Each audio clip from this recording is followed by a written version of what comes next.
Thank you for your previous answers. There are just a few more questions that are left. For the next question, can you explain how does data inform your instruction? How do you collect data? And how does this inform your instruction on a day-to-day basis? If you can give specific examples, that would be very helpful. Well, specifically in the state of Texas, STAR plays a big role. So when I'm looking at backwards design, obviously that's a big piece of it. So I am very interested to see how the students performed in the prior year before they come to me, and be aware of that baseline and their TELPAS scores and like those.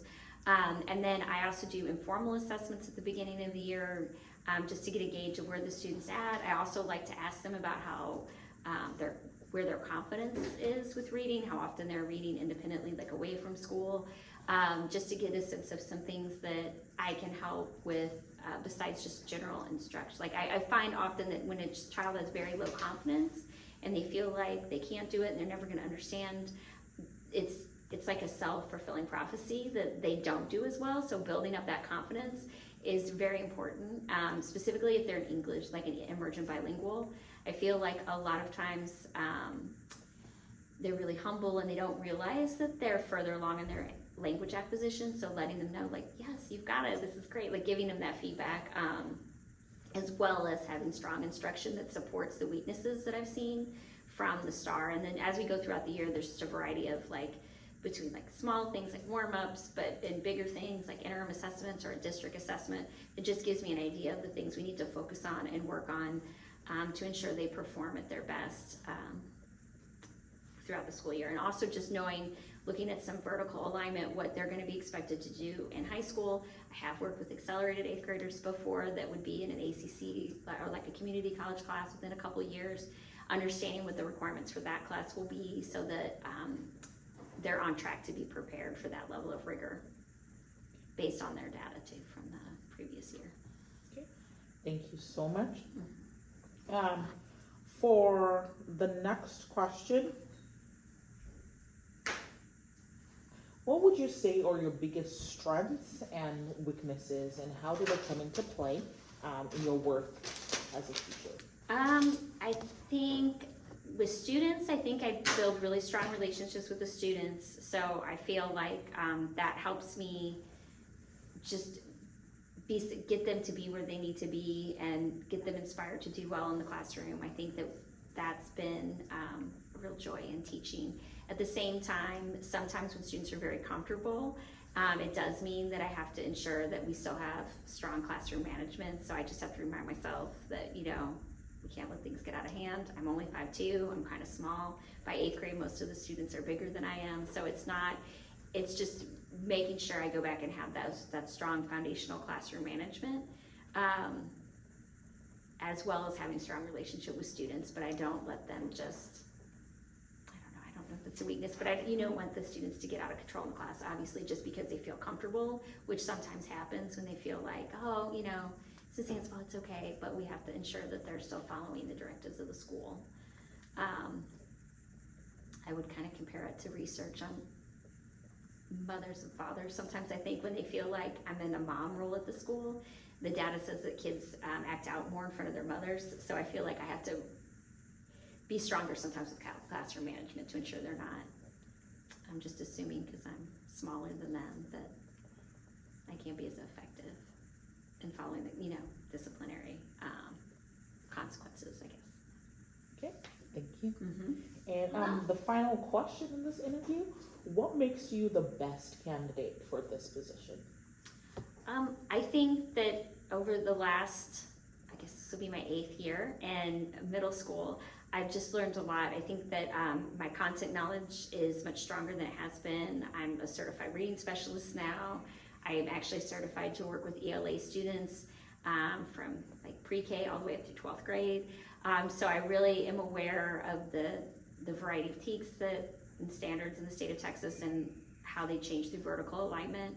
I familiarize myself, even though it hasn't a requirement necessarily for middle school teachers at this time, with the foundations of the science of reading and what the elementary school teachers are being exposed to ensure that we are aligning with that level of instruction at the middle school, and that we're using research-based practices. So I really think at this point I've just grown a lot, and I've found that I've had pretty effective content for the most part. I've been very pleased with my students' performance on things like the PSET and the STAR, but also just their growth throughout the year, and their preparedness for high school. I feel like I hear that they're doing well when they move on and go into the high school, and I feel like I'm helping to set that foundation for them. So I think in general, pretty confident in my ability to be an effective teacher. Okay. Thank you so much for responding to all of these questions. Do you have any questions for me? Not really. Is there anything else about the campus that you think is unique, or that think would be something that I should know before going into the position? Okay, thank you. As a campus, we do have a very diverse population. So that is something that we like our teachers to be comfortable with, working with students from diverse backgrounds, racially, ethnically, economically, different academic and social backgrounds as well. And that teachers are responding to students very well in a variety of situations. So that is one unique thing. It is also the strength of our campus that students are able to build friendships outside of whatever they might be experiencing at home or in their community. So I really do appreciate that, and the teachers definitely appreciate that about our campus very much. Also on our campus, we have a very strong teaching staff. The teachers collaborate very well with each other. We do have everyday PLCs where teachers get to work with each other. They can model lessons, ask each other questions, ensure that their curriculum is properly aligned, and that they also have some time for planning where they can plan together with their colleagues. In your response, you talked a lot about grade level teams, and this is where grade level teams would be able to function together to ensure that all the teachers were well supported. Also, on this campus as administrators, we do ensure that we are in the hallways, that we are coming into the classrooms, seeing how teachers are instructing students, and that our presence is visible and felt.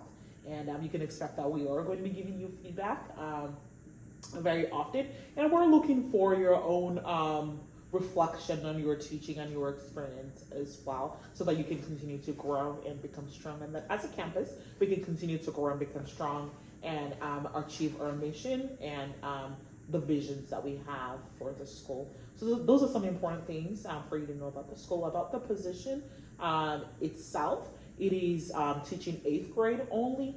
So you're going to be teaching 6 sections of 8th grade. In general, you can expect your classes to have between 20 and 25 students. There might be some classes that might have 1 or 2 numbers higher than that, or 1 or 2 less than that, but those are the average numbers that you can expect on our campus. We have a lot of electives the students can participate in, so that's one of the things that makes our campus a very attractive campus. The electives go from everything to choir, painting, drawing, different levels of band, audio and visual tech, robotics, engineering. So we have a variety of extracurricular activities that our students enjoy and that we support as a campus and as a community. So thank you so much for interviewing again for this position. As far as next steps go, we are still interviewing other candidates, but in the next about 2 to 3 weeks, we will let you know the results of the interview. So we appreciate your time coming down here today, and we wish you all the best. All right, thank you. Thank you. Have a great rest of your day. Thank you. Bye-bye.